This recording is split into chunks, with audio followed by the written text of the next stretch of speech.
My fiancée said, "Your income is ours, mine is mine." I refused. She threatened to break up, and I calmly said, "Okay." 3 months later, she came back furious that I hadn't fought for us.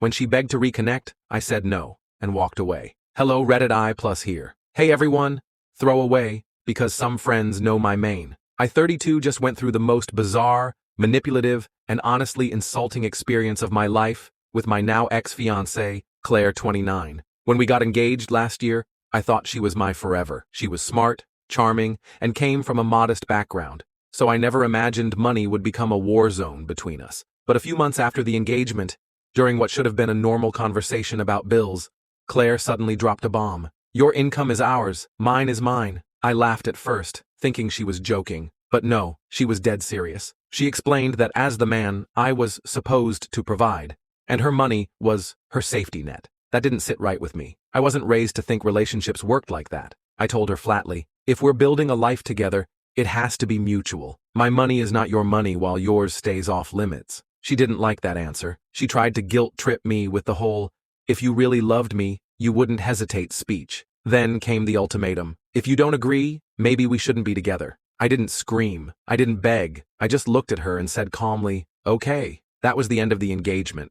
Now here's where it gets messy. For 3 months, I focused on myself, work, gym, reconnecting with friends. Claire, on the other hand, went silent. I assumed she had moved on, until out of nowhere she showed up at my apartment, furious. Apparently, she expected me to chase her, to fight for her love, to prove I was committed by agreeing to her financial rules. Instead, I had gone radio silent and carried on with my life. She stood in my living room, red in the face, shouting, "You didn't even try.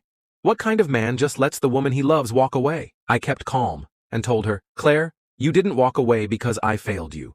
You walked away because I wouldn't bankroll you. There's a difference." Her mask slipped then. She broke down crying, not about losing me, but about how unfair it was that her friends' husbands paid for everything while she was stuck with a man who expected her to contribute. That's when it clicked. She never loved me for me. She loved what I could provide. I refused to reconnect. I told her, "I'm not signing up for a lifetime subscription to being your wallet. Find someone else." She begged. She cried. She even tried to kiss me. I stepped back and said no. But here's the kicker, the final betrayal. A week later, one of my friends sent me screenshots from a group chat Claire was in with some mutual acquaintances. She was mocking me, saying she almost had him wrapped around my finger, and that I was too dumb to realize he lost the best thing he'll ever have. She even admitted she was testing me to see how much I'd be willing to give up financially.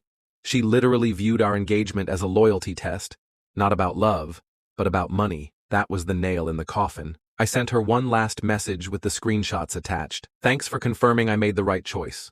Don't contact me again." And I blocked her everywhere. 3 months ago, I thought I lost the woman I'd spend my life with. Now I realize I dodged a bullet. The betrayal wasn't in her leaving. It was in her trying to manipulate me into becoming her financial hostage. I'll take peace and self-respect over that any day. Few months went by after I blocked Claire. I was finally at peace. No random texts, no sudden knocks on my door. I was moving forward.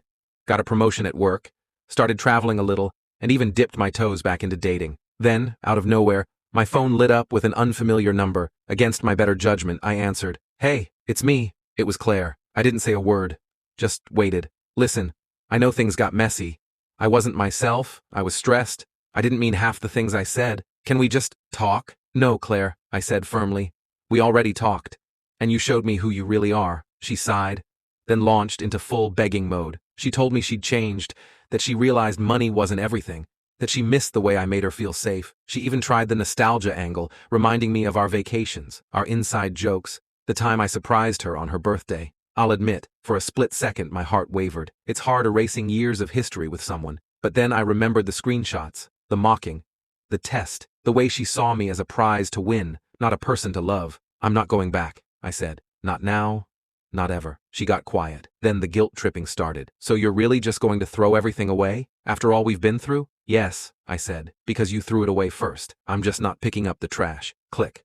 Hung up. But she wasn't done. A week later, her sister messaged me on Facebook. "Claire's really struggling. She regrets everything. Don't you think she deserves another chance?" 2 days after that, one of our old mutual friends accidentally bumped into me at a bar, only to start talking about how Claire was a wreck and couldn't stop thinking about me. It was clear she'd enlisted everyone she could to wear me down. But here's the thing. When someone shows you their true face, you can't unsee it. I wasn't going to let her, or anyone else, manipulate me into reopening a door I'd already slammed shut.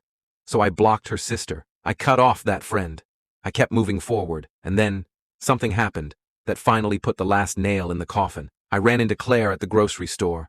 It was months later, and she looked different, tired, worn down. She smiled weakly and walked up. "Hey, you look good." "Thanks," I said flatly. "I just wanted to say, I'm sorry for everything. I know I can't change the past, but I really did love you, in my own way." Her voice cracked, and for a second, I almost saw the woman I thought I was going to marry. Almost. But then I remembered. She didn't love me in any way that mattered. So I gave her a polite nod and said, "I hope you find what you're looking for, Claire, but it's not me." And I walked away. That was the last time we ever spoke. Now, I'm with someone new.